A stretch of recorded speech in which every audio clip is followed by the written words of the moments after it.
Hello, नमस्कार साथियों। स्वागत है आपका हमारे इस यूट्यूब चैनल में। ये हमारे मैथ्स का नया टॉपिक है।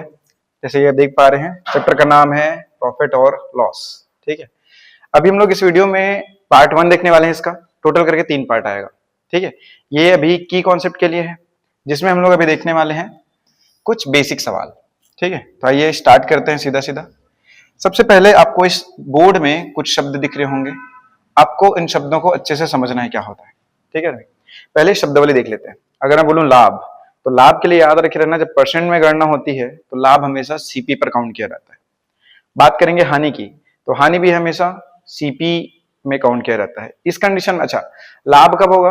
लाभ तब होगा जब सेलिंग प्राइस ज्यादा हो और कॉस्ट प्राइस कम। सेलिंग प्राइस का मतलब क्या? विक्रय मूल्य। और कॉस्ट प्राइस का मतलब क्या? लागत मूल्य। जब लागत मूल्य कम रहेगा और विक्रय मूल्य ज्यादा रहेगा तभी लाभ होगा। कॉस्ट प्राइस कम, सेलिंग प्राइस ज्यादा, तो लाभ।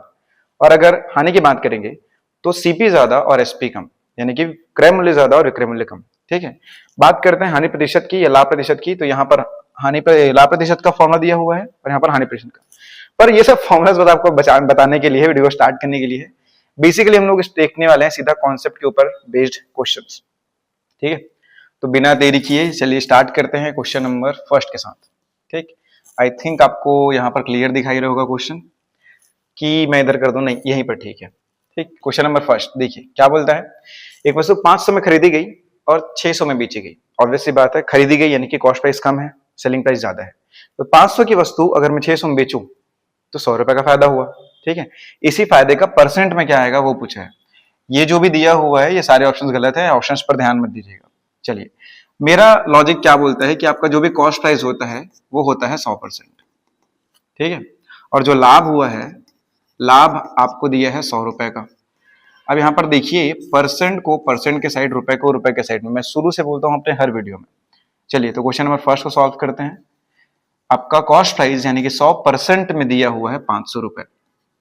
ठीक है, और जब बेचा गया उसको 500 की वस्तु 600 में, तो 100 रुपए का फायदा हुआ। ये जो 100 रुपए है उसको रुपए के साइड लिखेंगे, परसेंट गायब है तो परसेंट को मैं एक्स कर दिया। ठीक है, क्रॉस मल्टीप्लाई अगर हम लोग करें तो क्या हो जाएगा? एक्स का गुणा 500 से और 100 का गुणा 100 से। ठीक है, अब जब मैं काटूंगा 0 0 से 0 0 कट गया तो x का मान कितना आ गया? 100/5। जब मैं इसको काटूंगा तो 20% आपका प्रॉफिट हुआ है। ये हो गया की कॉन्सेप्ट। पहला क्या समझे हम लोग? कॉस्ट प्राइस आपका होता है 100%। ठीक है, चलिए आगे देखते हैं, क्वेश्चन नंबर 2 पर आते हैं। अब देखिए, थोड़े से हानि वाले सवाल भी देखने पड़ेंगे अपन लोग को। क्या दिया सवाल में क्वेश्चन नंबर 2 में? यदि एक साइकिल 2500 में खरीदी गई, 10% की हानि पर बेची गई, तो विक्रय मूल्य क्या होगा? ऑब्वियसली बात है, देखिए अब जब खरीदे हो 2500 में, वो आपके लिए 100% था, हानि हो गई है 10% की। तो अब जब बेचे हो तो आपको 100% से एक्स्ट्रा नहीं मिला, 100% से कम मिला। कितना कम मिला? 10% कम मिला। इस कारण से हम लोग देखेंगे हमारा कॉस्ट प्राइस यानी कि 100% कितना हो गया? 2500 रुपए। हमेशा याद रखिएगा, सीपी को ही हम मानते हैं 100%, और बेचा गया है 10% की हानि पर। परसेंट की ओर कमी करेंगे तो 100 में से 10 कम हो जाएगा तो कितना रहेगा? 90%। इस वैल्यू को मैं x मान लिया। क्वेश्चन नंबर है ये 2। क्रॉस मल्टीप्लाई करेंगे अगर हम लोग फिर से, तो x का गुणा 100 से, ठीक है, और 90 का गुणा किससे हो जाएगा? 2500 से। 0 0 से 0 0 0 कट गया और ये एक उस पर जाएगा, कुछ फर्क नहीं पड़ेगा। x का मान कितना रहेगा? 250 गुणा 9।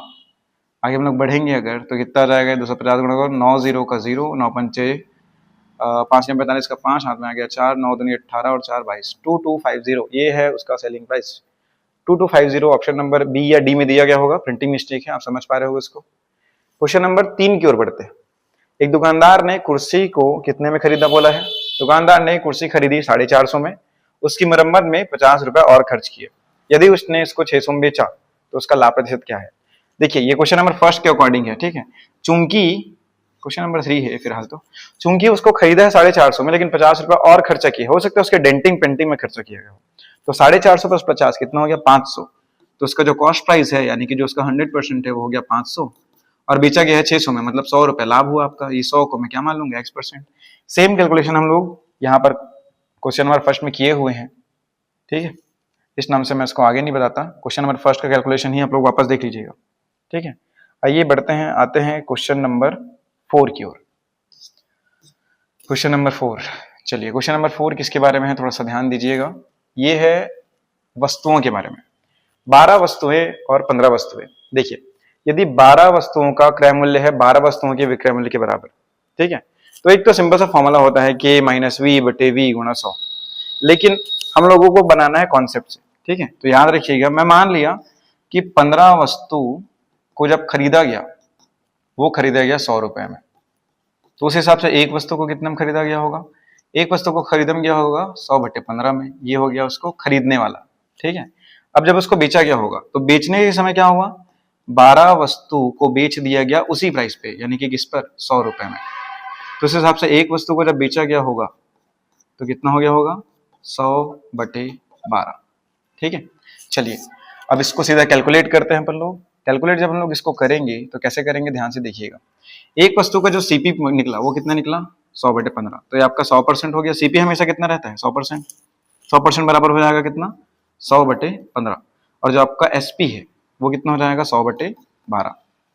रुपए को रुपए के साइड, ये हो गया परसेंट में एक्स। क्रॉस मल्टीप्लाई जब हम लोग करेंगे तो इस 100 का गुणा इस 100 के साथ, 100 बटे 12 का गुणा हो जाएगा उस वाले 100 के साथ, और इस 100 बटे 15 का गुणा हो जाएगा एक्स के साथ, ठीक है। इस 100 से एक तो 100 कट गया, 15 उस पर चला जाएगा तो और गुणा में हो जाएगा, 15 गुणा 100 बटे 12। कैलकुलेट करेंगे तो ये 3 से कटेगा, 3 पंचे 15, 3 चौक 12, 4 से कटेगा तो हो जाएगा 25, 25 पंच से 125। लिया या था हम लोगों ने 100%, आ रहा है 125%, कितने परसेंट बढ़ गया, ये बढ़ गया आप लोगों का 25%, ठीक है। चलिए वीडियो ठीक से बन रहा नहीं, मैं उसको चेक करने दीजिए। चलिए क्वेश्चंस तो सही सही आ रहे हैं, ठीक है, आगे चलते हैं। आइए बढ़ते हैं क्वेश्चन नंबर 5 की ओर। क्वेश्चन नंबर 5 क्या बोलता है, एक मोबाइल को 4600 में बेचने पर 15% का लाभ हुआ है, ठीक है। तो मोबाइल का क्रय मूल्य क्या है, ठीक है, बहुत सिंपल सी बात है। लाभ हुआ है मतलब वो 100% से एक्स्ट्रा मिल गया अपन लोग को। कितने परसेंट का लाभ हुआ है, लाभ हुआ है 15% का, यानी कि ये जो 4600 दिया हुआ है क्वेश्चन नंबर 5 में, ये आपका 15% एक्स्ट्रा है, मतलब कितना परसेंट हुआ, 115%। ये आपका याद रखिएगा, सेलिंग प्राइस से पकड़ा हूं मैं, ठीक है। और आपको कॉस्ट प्राइस पूछा है तो कॉस्ट प्राइस को मैं हमेशा परसेंट में कितना मानते हैं इसको, कॉस्ट प्राइस को 100% बराबर हो गया एक्स। अगर हम लोग क्रॉस मल्टीप्लाई करेंगे तो एक्स का गुणा 115 से और 100 का गुणा हो जाएगा 4600 से, 4600 बट्टे में रहेगा 115। जब काटूंगा मैं 5 से तो ये हो गया 20 और ये हो जाएगा 23, 23 एकम 23, 23 दूनी 46, 20 का डबल कितना हो जाएगा 4000। ऑप्शन नंबर एक भी नहीं दिया है, 4603 जगह पर दे दिया है। तो आप लोग समझ पा रहे होंगे ये 4600 सेलिंग प्राइस था, उसका कॉस्ट प्राइस कितना हो जाएगा 4000। चलिए क्वेश्चन नंबर 6 पर आते हैं। 6 कहां पर दिया हुआ है,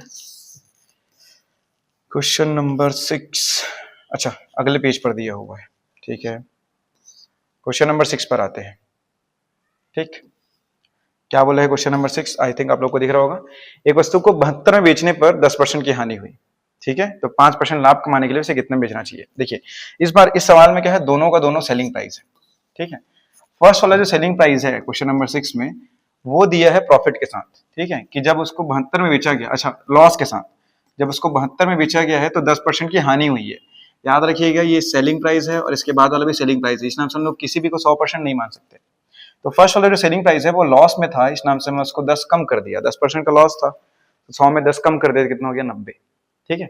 और अगला जो सेलिंग प्राइस है वो क्या होना चाहिए भाई, 5% का लाभ, तो मैं लिखूंगा इसको 105% बराबर एक्स। डायरेक्ट निकलेगा, इससे क्रॉस मल्टीप्लाई करेंगे तो एक्स का गुणा 90 से और 105 का गुणा हो जाएगा 72 से, ठीक है। अब मैं काटूंगा उसको 105 गुणा 72 बट्टे, अब देखिए 90 को सॉल्व करने का दो तरीका है, 9 गुणा 10 लिखूंगा मैं पहले, इसको आराम से काटूंगा मैं 9 से, तो 9 अट्ठे 72, ठीक है।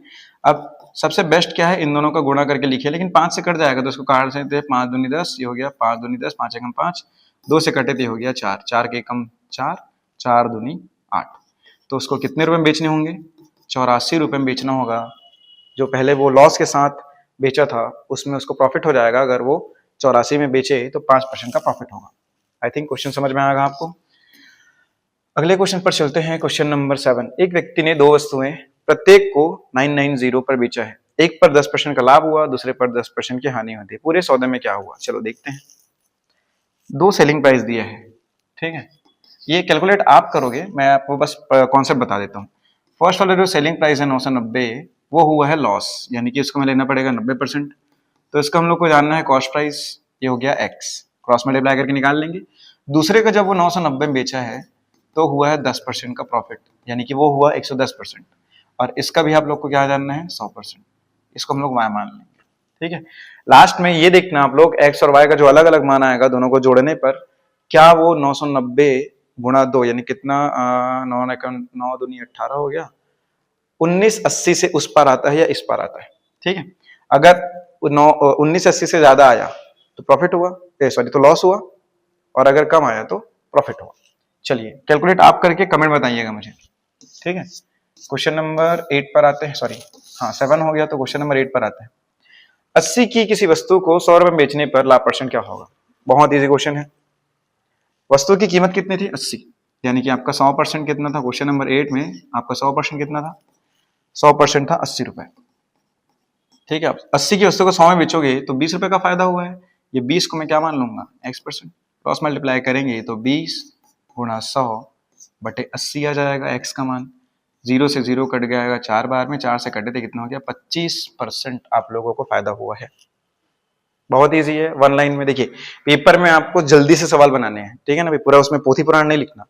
तो मैं जो बता रहा हूँ की कॉन्सेप्ट है वो ये डायरेक्ट आपको क्वेश्चन सॉल्व करके देगा। ठीक है, चलिए आते हैं, 2 क्वेश्चन और बचे हुए हैं। क्वेश्चन नंबर 9 पर आते हैं। क्वेश्चन नंबर 9 ये रहा, एक मेज को 1200 में खरीदा गया, 20% लाभ पर बेचा गया, तो मेज का लाभ मूल्य क्या है, यानी कि आपको इस बार प्रॉफिट का प्राइस पूछा है, प्रॉफिट का परसेंट दिया हुआ है। मेज को खरीदा गया है 1200 रुपए में, यानी कि आपका सीपी को मैं क्या बोलता हूँ 100% दिया हुआ है 1200 रुपए। ठीक है, ये रुपए, और आपको क्या बोला है 20% का प्रॉफिट हुआ है, तो ये 20% को मैं लिख दूंगा x रुपए। कुछ नहीं, क्रॉस मल्टीप्लाई करना है x का गुणा 100 के साथ और 20 का गुणा 1200 के साथ। जब मैं काटूंगा 0 0 से 0 0 तो x का मान कितना जाएगा 12 शून्य शून्य 12 दूनी 24, 240 रुपए का उसको फायदा हुआ है। ठीक है, आई थिंक इतना कैलकुलेशन आप लोग स्पीड कर पाओगे, पेपर में उससे ज्यादा स्पीड करना पड़ेगा। ठीक है, चलिए आते हैं क्वेश्चन नंबर 10 में, इस वीडियो के लास्ट वाले क्वेश्चन पर। यदि किसी वस्तु का विक्रय मूल्य उसके क्रय मूल्य का 4/3 है, तो लाभ हुआ है तो कितना % का लाभ हुआ है। देखिए जैसा शब्द में दिया है वैसे ही करते हैं। क्या दिया हुआ है कि उसका विक्रय मूल्य, विक्रय मूल्य को क्या बोलते हैं आपको पता होगा, सेलिंग प्राइस। क्रय मूल्य का, ठीक है ना, क्रय को मैं क्या बोलता हूँ सीपी।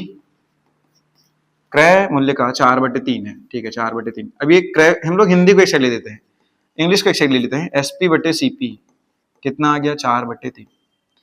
सीपी मतलब खरीदा गया 3 रुपए में और बेचा गया 4 रुपए में, तो सीधी सी बात है आपका 100% क्या हो जाएगा सीपी। ठीक है, आपका 100% सीपी होता है, सीपी का मान कितना दिया है 3, और मेरे बताइए 3 की वस्तु को 4 में बेचोगे तो कितने रुपए का फायदा होगा 1 रुपए का, ये 1 रुपए आपका क्या हो जाएगा x%।